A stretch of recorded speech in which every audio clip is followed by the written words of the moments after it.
Hello, listeners. Hi, my name is Madhavi, and I'm so happy to have you on UppTalk. You have come to the right place if you want to learn about IT and do really cool things with your hands. We are not just another IT company when I say UppTalk. Think of us as your learning partner dedicated to helping you reach your full potential. We have top notch hands on courses to help you build your business, whether you're new to technology or want to move up in your current job. Let's look around this as our first step towards learning. Yes, can you log into the console? Let's create another clientele for the implicit. Actually, because previously we have created the clientele for the authorization underscore grant type, right? Let's create for the implicit.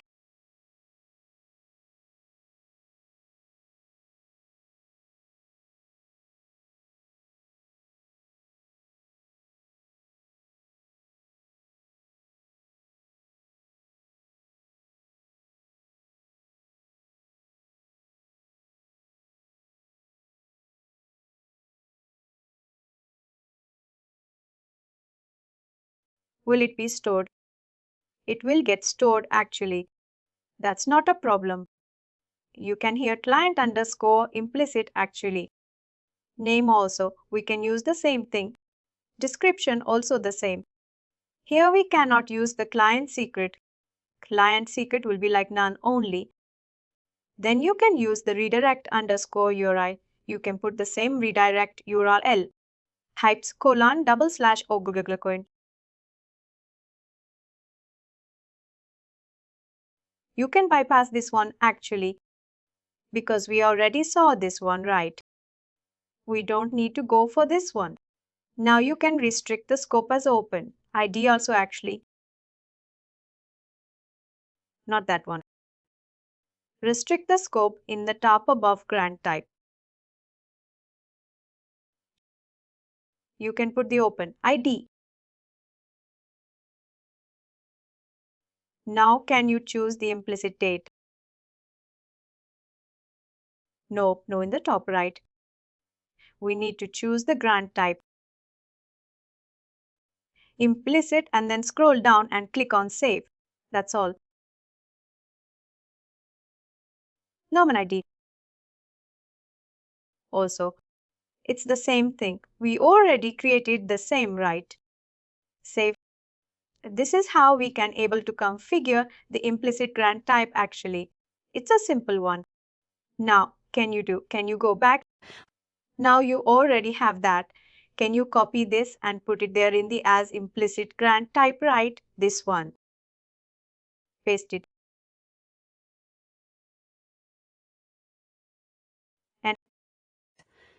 And now here, change the client underscore ID to implicit the response type.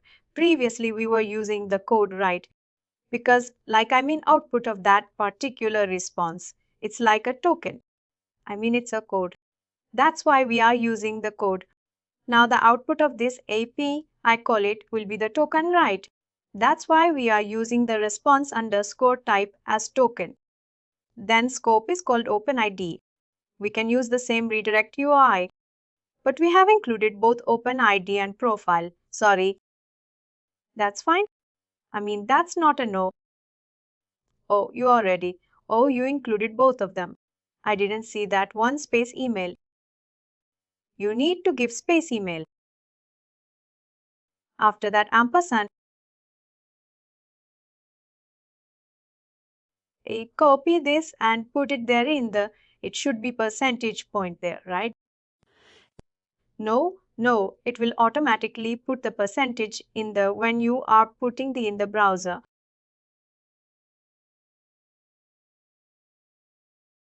This is like you are putting it in the browser, right? This is a get method actually. You are using it over the browser. No network tracing, no. Nothing is there. It will directly show the token. Oh, client underscore implicit order. Which one actually? Can you go back? Is there any issue there in the client secret there? Can you copy and paste it this one? Is there any spelling mistake or something? That's weird. Is there any space? No, right. Let me try now.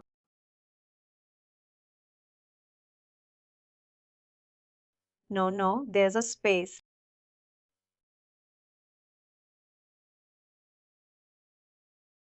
Now it will work. Even here the system. Oh, each and every line there's a space. That's why it is giving an issue actually. And now type in your ID and password and then the MFP authentication will come. Then the token, the same thing you can able to use that. Sorry, point to it. I thought the ping directory services was not started actually.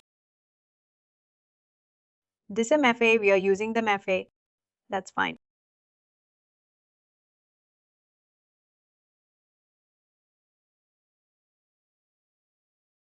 Is that now you got the token, right? Can you copy the token and put it there in the Node F5 stuff file?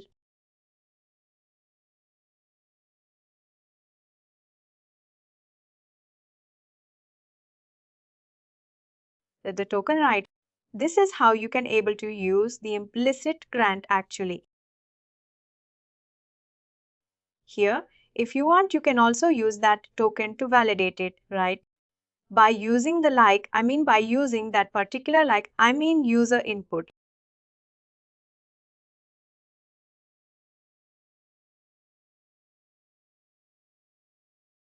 It's taking a lot of time to. Can you just, where is that introspect endpoint? The last one, right?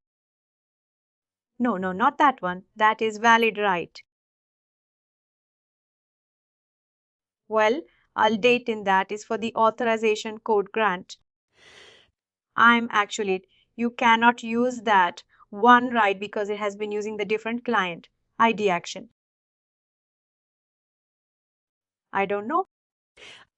Introspect also will work on that actually because we are not using the client secret right here. Let's test it. Can you change the client ID? No, I think implicit I in caps or something. No, not in caps.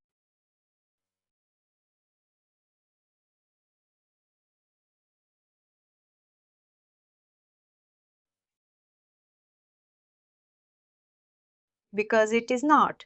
We are not using the client secret, right? How do we validate it? By using the user input on OpenID, or you can use we can create another client ID. That is having access token validation, right? For this one.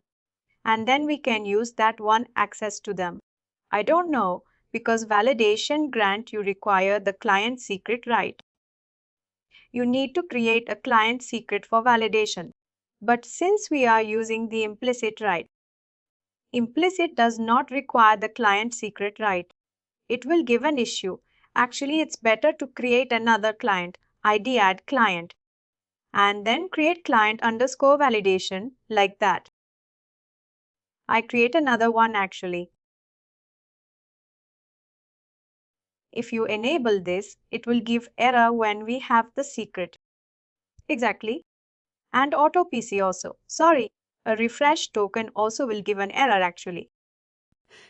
It's better to give the client ID as a different one and then give the client underscore validation or validation underscore client. Give the client secret here. This one does not require anything, just only the client ID client secret and then the access token validation as a grant type. Test 1, 2, 3.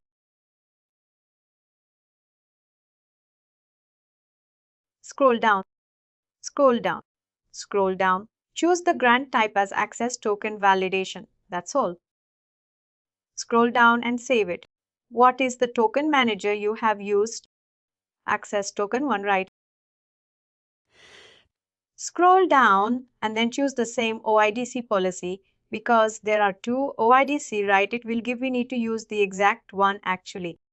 Even for validation grant, we need the OIDC policy. No, you are, which I mean for that client ID which generates a token, right? That client ID is using the same token manager, right? We need to give the same thing. If you are giving the different one, right, it won't validate properly actually.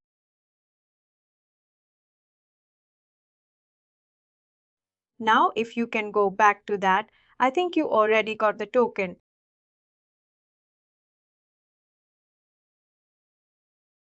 No, wait. No, you need to put it there in the different one. Actually, right, you need to. You already created the copy. Click on the copied one. Click on that copied one. No, I think there is a duplicate already there, actually.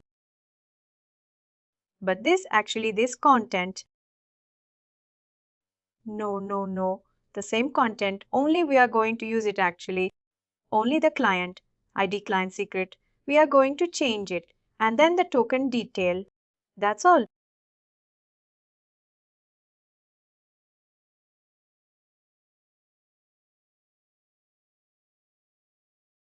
Client underscore validation, client secret is the same thing. Grant type is the same thing. You just have to paste it, send it. That's all. Now, this is all you can also see in the bottom right, which client ID created this particular token actually right. The client ID client underscore implicit is the one which creates the client ID here actually. Client underscore implicit which creates this particular access token actually. This is how we can able to validate the implicit grant type token. And you can also use the same thing as the user info. That's not at all a problem actually. And then the next one is that is the client credentials granted. Client credentials granted. The testing rate, it's a straightforward testing only. It does not require any kind of a user authentication, right? Only client, ID client secret, and then the grant underscore type is equal to client underscore credentials. Actually, there is no difference on actually client, ID client secret, and then grant type is equal to client credentials. Actually, here I think we created one more token, right? That is the internally managed reference. Let's do that one actually. That was actually partially done. Oh, we didn't do that one. This usage. I've just created the OEDC policy alone. We just created the ATM and then we left as it is. Oh, then that's fine. That's not required. The user authentication, right? Only the because client credentials does not have any kind of a user authentication, right? Not no for reference token. For reference token. Oh, for reference token only. We generated the token manager, right? Token manager OEDC and access token mapping. Oh, then that's enough actually. That's all. I think for everyone we have things the same thing, right? We are using the same one, right? We can use the same thing. That's fine.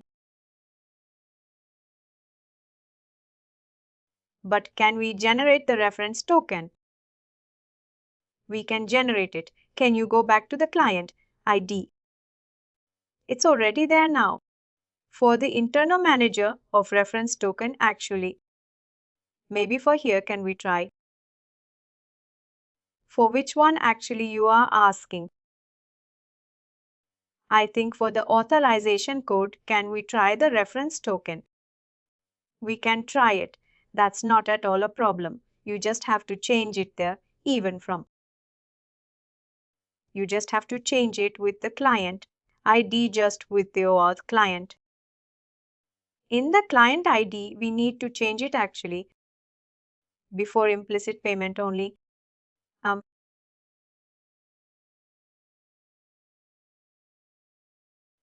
You configured it in the policy content also, right? Save it. Scroll down and save it. Policy contact is the common one, right? That's all. Access token mappings. Access token mappings actually. Applications access token mappings. I just want to check. Oh, it's already there, man. That's fine. That's good actually. The same thing which we did right. This is enough. That's fine. We can do it. Can you go back to that? Can you try the same thing? Implicit right. You already saved it.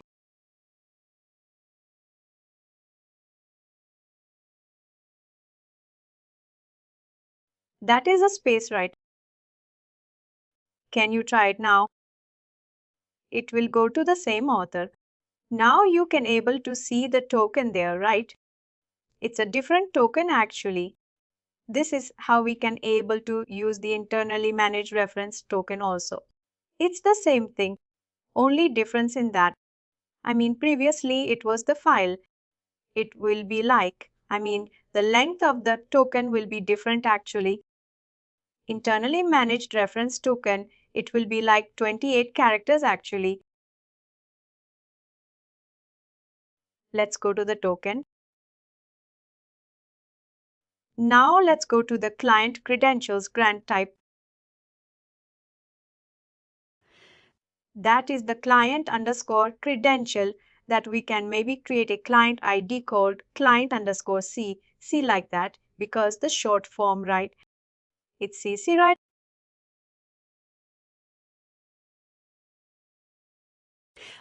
Client secret is mandatory for this one. Here you can see that it's mandatory for this one. You can also validate it.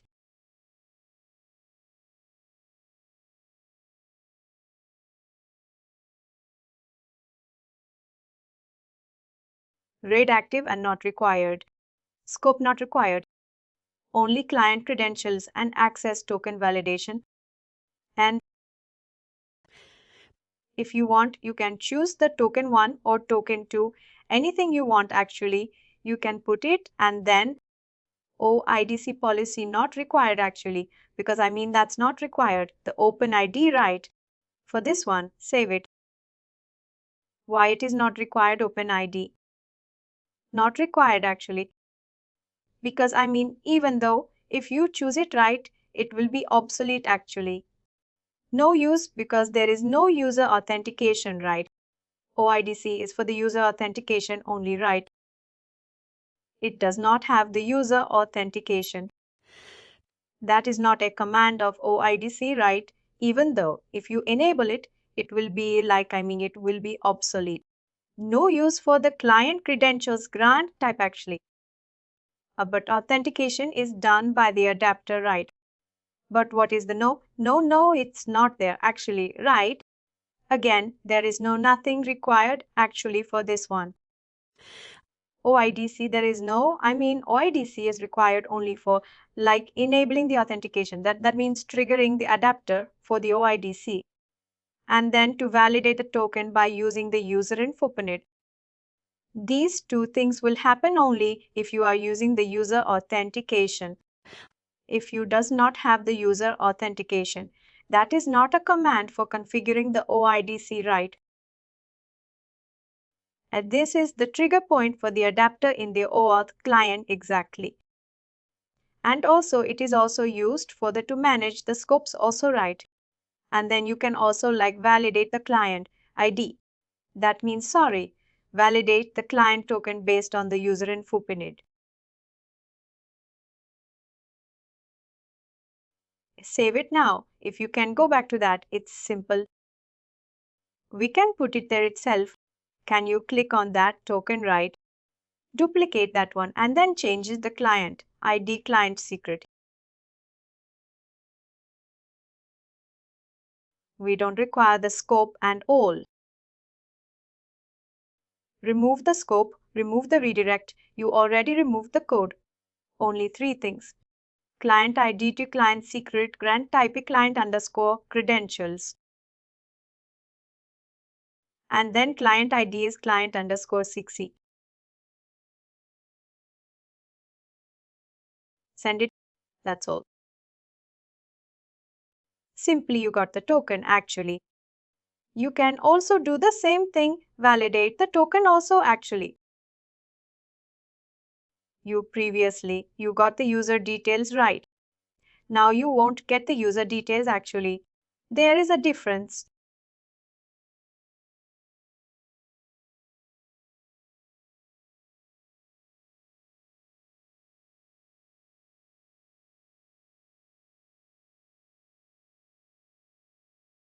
The second one.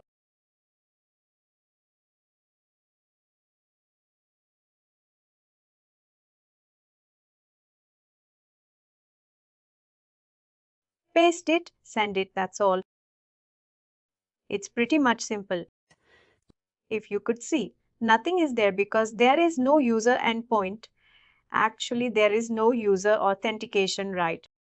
We are passing only the token value. We are passing it. The token value does not have anything, just only who created the token. And then the validation of the expiration in this particular token, actually token. I mean, that is the ID, right? That is the issuance. Like when it is issued the access token. Actually, the time is 10, 20 or something, right? That is the time. But why do you think this attribute is coming as empty? Because we never enable the scope, right? We are not passing anything scroll or we don't have anything right. It is going as empty, right? Here, if you pass no, it's not a mandatory one actually. The validation right. It will expand the value scope. It will. I mean, every time the parameters, these are all parameters for access token validation actually. If you're passing some scope, it will be there. If you're not passing any scope, it will go as empty. That's all.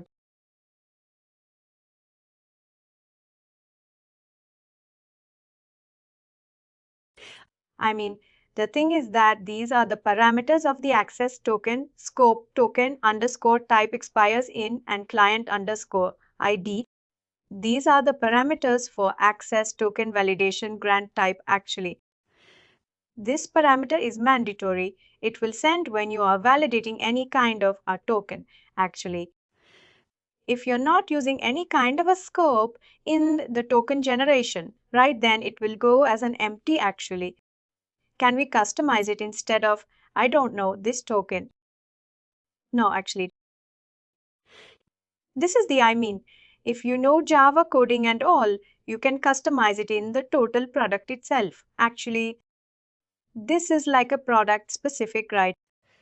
It's like, it's not like, they are not pink for it. Also, don't have the capability actually. This is by the organization who introduced the OAuth configuration, actually, right? The person, the ITOth organization, they have enabled the ASAM, right? Similarly, I think the same organization will also enable the OAuth actually. They generated the access token validation. They generated the grant type authorization code, grant type actually. Grant type or implicit or right. We need to contact with them to change these things actually. These are all we cannot. These are all. It's the same thing when you are using different tools, right? It's the same kind of a configuration. We cannot change this kind of stuff actually.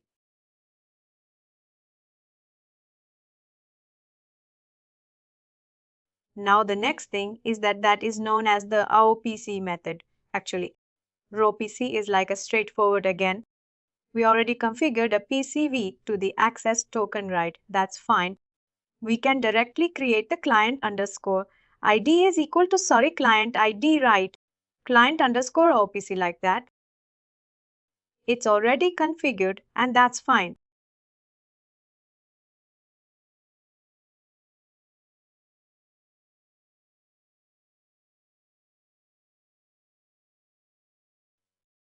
Give the client secret. Why are you giving the client secret to make the ROPC little bit more secure? Actually, because till now, the thing is that, this particular OPC is not that much good, right? Please use the data active array also. You can use the access token validation. You can use the refresh token also. Actually, for OP, we need the callback request. Yes, we need the redirect URL actually, where we are going to redirect, right? Only they're getting the user details. They are not using anything else actually. They are just getting the user details basically. This is the page where they're actually managing it with the getting the user information from the users. Correct. Exactly. No, this is no. No, no, that is different. The page which you're giving redirect to already after authentication, we are redirecting to some URL, right? That URL actually. This should not be the dashboard. This should be the dashboard you want, right? Yes, exactly. Should we enable validation here? We can use the same thing. That's fine.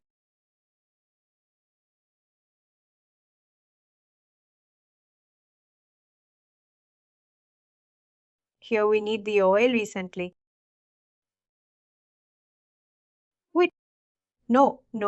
Which token manager you are using it actually? Token manager one, right? Oh, no.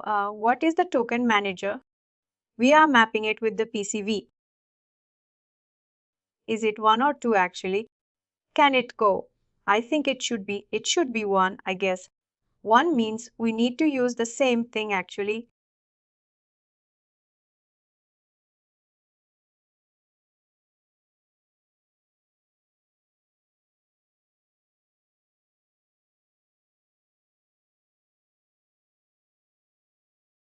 It's one only. Can you go back to the postman and then let's do it? Let's create the same thing, token AP only. No, it's valid. It actually, you can keep the validation also.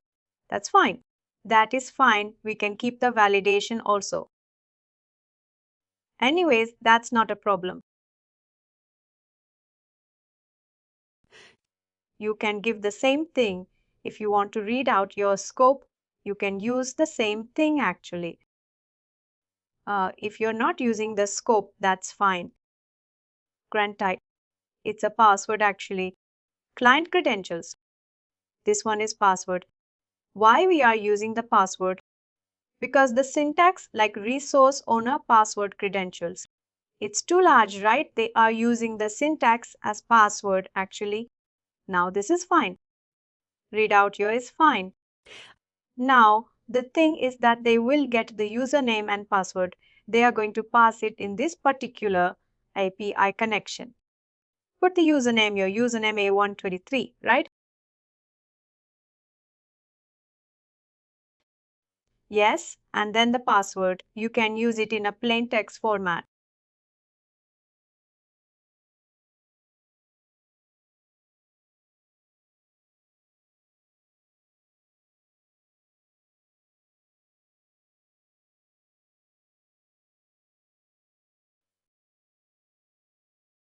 Send it. If you could see the access token got generated actually. This is how you can able to generate that token. If you are sending the wrong password, it will throw an error actually. This is how we can able to test it.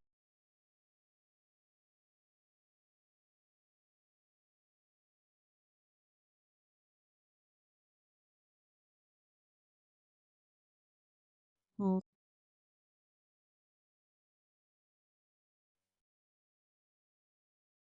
ROPC and then send it. Understood till now, guys? Oh, good. The client credentials grant type and then the ROPC and then the implicit and then the authorization underscore code right. Now the refresh token also we have seen right. Did we see the refresh token actually? I think we manually. We saw it in the automation actually, but we didn't do it in the. Can you generate a token for the access token again? What? I think we can apply ROPC. Can you go back to the. We can apply refresh token, right? Yes, we can able to apply it. Can you go and enable that one? Oh, it's easy. We don't want to get the scroll up a little bit. Oh, you didn't specify any redirect. You're right. I specified it, but then I didn't add this. Anyway, that's an optional case actually. That's fine. Scroll down and save it. But if you are using the redirect query, you need to pass it in that value actually, postman. Yes, now can you do it again? We still have the token. Send it again one more time. We have it. You can see refresh token. Can you do the same call actually? That token AP call, right? This call again. Duplicate this one. For the refresh token I'm seeing. Here change the name as refresh token.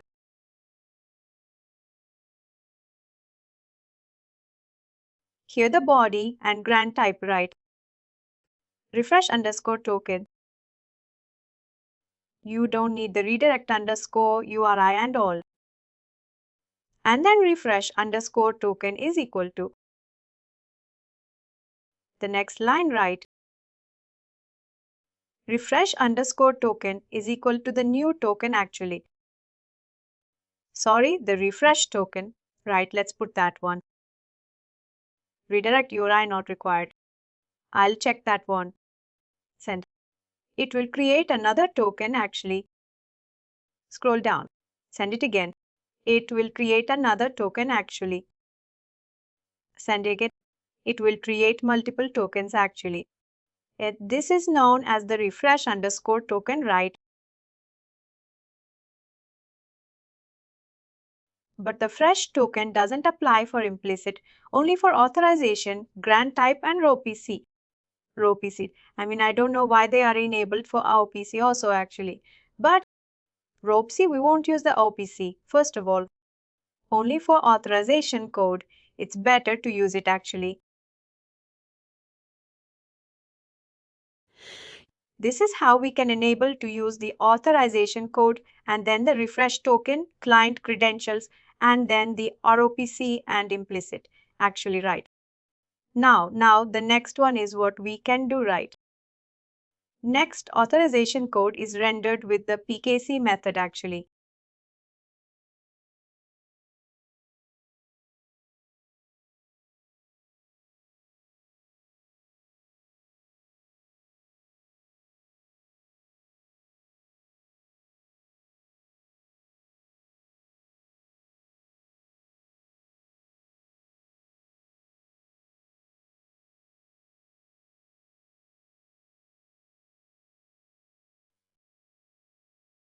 Now the PKC method is nothing but here, you can also do the same thing in the automation also. Actually, automation means we need to just have to the same thing. Whatever, we are having it right. We just have to enable one option. Can you go back to that console?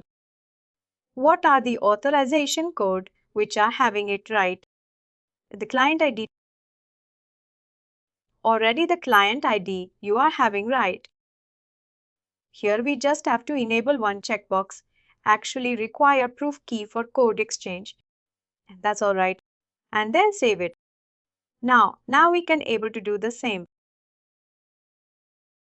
The same kind of request. Only we need to add the code underscore challenge in the AP call.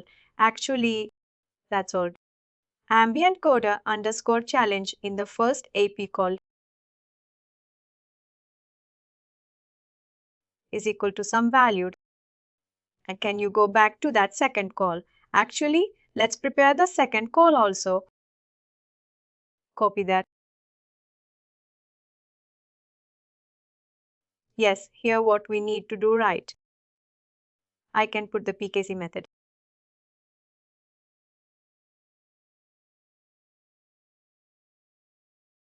In the body right. Click on the body there. In the right hand side. Now here, everything will stay the same. Only we need to add one more step. That is code underscore verifier. That's all. Can you open another tab in the Chrome verifier? Can you go back to the Chrome browser, open another tab, and then code proof key for code challenge PKC code generator. PKC code challenge generator. Enter. Click on the second link, the ping identity itself. Scroll down. You can choose the plain format, actually. Generate new. Copy the same value. Put it in both of the call, actually.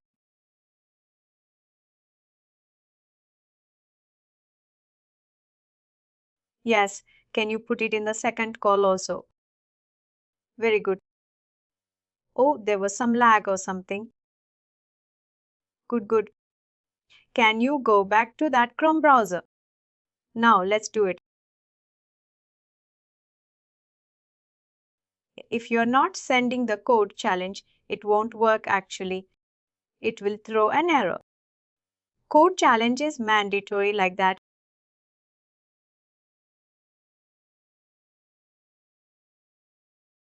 I know it still, we didn't disable this option. Copy this one and then put it there in the second call.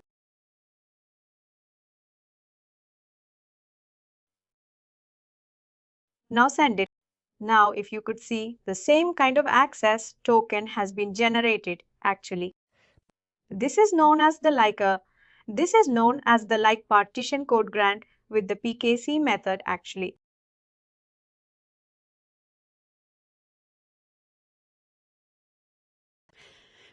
If you are using the PKC method, we need to use the code underscore challenge and then the code underscore verify.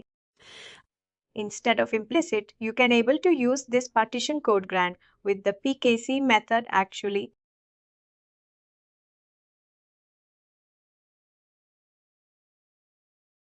All good, all the grant types.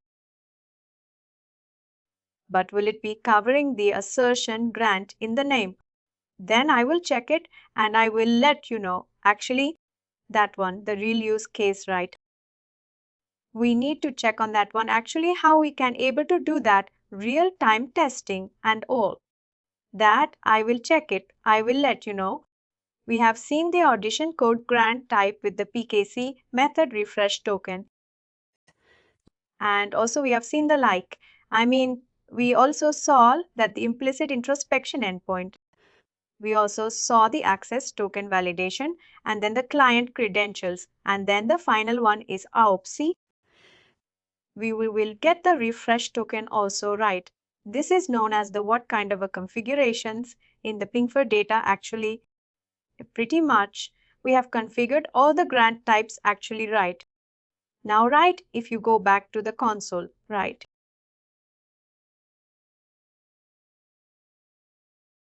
Can you go to the system? Here, if you see that the authorization server settings, right click on the authorization server settings in the bottom. Yes, here we will. Whatever we are saying, this code challenge will be the authorization code will be valid for 60 seconds, right? Where it will be validated actually. Here only actually because we are putting the code time limit as 60 seconds actually. And then the length of the code also. We have given it there itself, right? This is where it is getting validated actually. Now, as I already mentioned, write the refresh, token the global settings and all right. No, I mean code. challenge method, write plain, we can use it actually. Don't disable that option. It's all applications which is using vector, they will raise an issue actually. Scroll down. Yes, scroll down, scroll down. Here, refresh token settings, right? This is a global setting. If you're changing it here, it will affect all the settings. Actually, it will affect all the application which is using the refresh token. Like, for example, the client ID, right?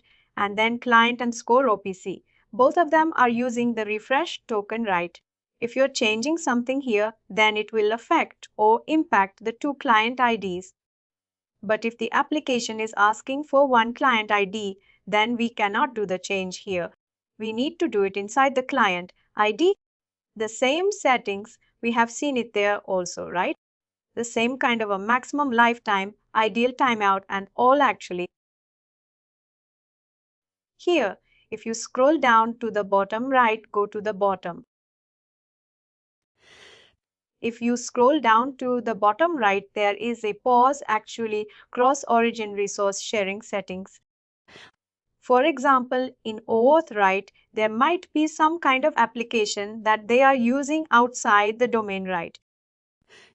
For example, if your domain is like BOA, if they're asking for a different domain, means they might be receiving some kind of a cross-origin issue. Actually, because the domain is not trusted inside the organization network. Actually, the auth will raise an issue. In that kind of a case happens, right? Don't add any URL or any origin here actually. Ask the application team to solve that issue with the network team. Actually, don't add anything, any kind of origins. They will ask, hey, you can able to add the origin here in your pin faded configuration. There is an option to add it. Like that, they will say, don't add it actually. Because that means you are. If you are adding that one right, that means you are bypassing the cost actually. That means that we'll raise an issue actually. It's better to take care from the application side itself actually, not from our side. They will take care from their side actually. That's an option to add it here, but don't use this option for the security perspective actually. Because we should not take. Even Google is a different domain, right? This is just a training, no. But no, even we didn't add and we don't see the cost error here. No, no, no. That is when you are having the security policy set up at the network side. Actually, here we don't have any kind of security policy set up, right? This is nothing actually, right? We just, using the train versions, nothing is there. That's why I think for ping directory, then it will give an issue actually. For ping directory, right, whenever we do it, it will give an issue actually. We will see that when we are doing it on the connecting the ping directory to the ping path, right, at that time we will create one watch line ready for the ping directory. During that time, we will get this issue actually. We will see that during that option actually. Other than that, can you go to that system again? We have seen that administrator accounts, right? In the top. Oh, we didn't see this one. Sorry, you logged in as admin account in the console, right? If you want to specify any kind of different roles inside the account, which you can able to specify here. For example, there are two roles. One is admin and auditor. Auditor means it's a read-only access actually. You can able to read everything, but you cannot edit something there. Under admin, there are 4 sub-roles are there. One is user admin, the people who can able to create the users inside the console. Then the next one is admin, the normal admin. That means like who can able to do all the things, creating the SSO configuration, creating the OAuth configuration, right? creating the policies, adapters, and all. Then the expression admin means you are generating the original expression, right? We have did that one, right? That one you cannot be able to do for the expression admin. The next one is crypto admin. A crypto admin means whatever the certificate, the signing certificate, the renewal process, right? The creating the signing certificate and then uploading the LDAP certificate under, you cannot be able to do without the crypto admin. Actually, these are the 4 subroles are available for the admin. Auditor is just a read-only access actually. You can also create a user and test it. Maybe you can put your name A123 like that.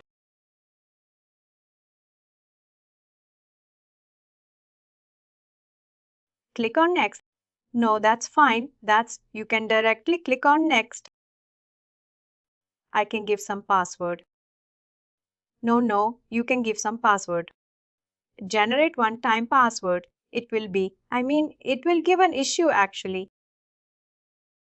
It's not going to give an issue. It will generate some kind of a random value actually. Give some password there. Test 123 like that and then click on next. Can you put test upgrade of 123?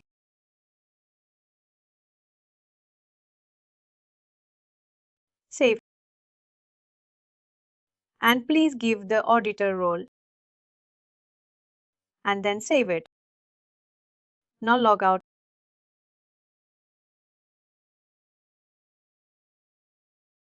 This is not that much required actually, but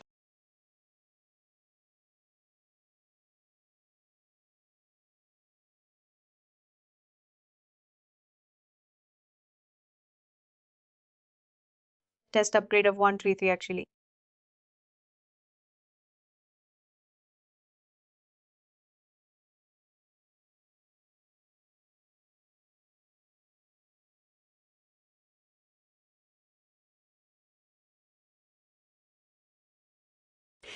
If you go back to the applications and then what client ID or SAML connections, you can see that it's not required, right? Check anything there. You can able to check everything, but you cannot be able to add anything. Scroll down.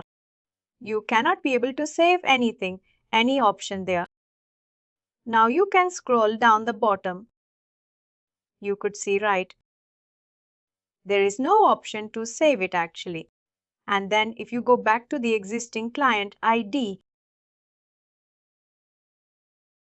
and then if you could see right, you cannot do anything there also.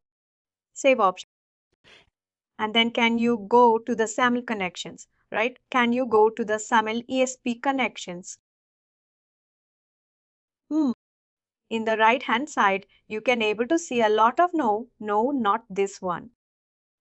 In the right hand side, you can able to see all the options right.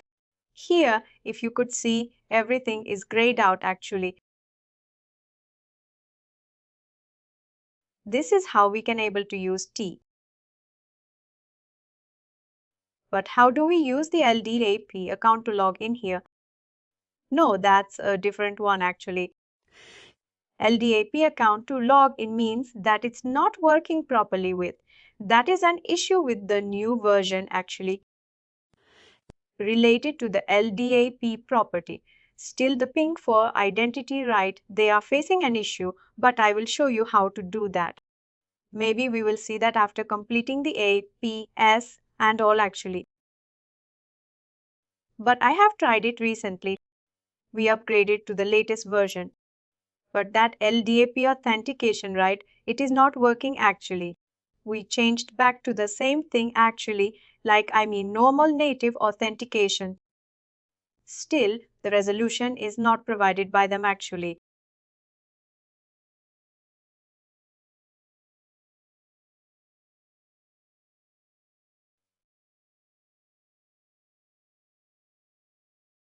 Understood guys, till now all good. We have seen the policies. Next we will be seeing the auth selector cycle. We don't need to dump everything, right? Because we have seen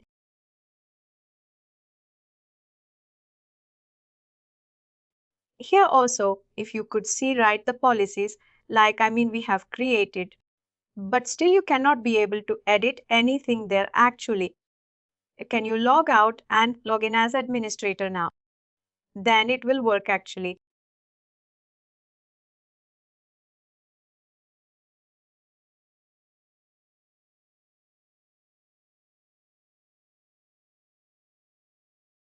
Now, if you could see right, you can able to see the difference, right? This is how you can able to do the like roles inside of Ping Federate actually. This also, they will ask a question actually in the certification and all right, what crypto admin will do. That is the certificate, right? That is the crypto admin actually, right? Sessions, not that much required because we already taken care in the adapter, right? Whatever, the same thing in adapter, whatever you configure it right. 60 minutes and then for 80 minutes, the same kind of a configuration actually. No, nothing different actually, right? The ideal timeout is 60 minutes. And then the session maximum timeout for 480 minutes, right? The same configuration, whatever we did it at the adapt level. The same thing, we are going to put it there in the session actually. That's all.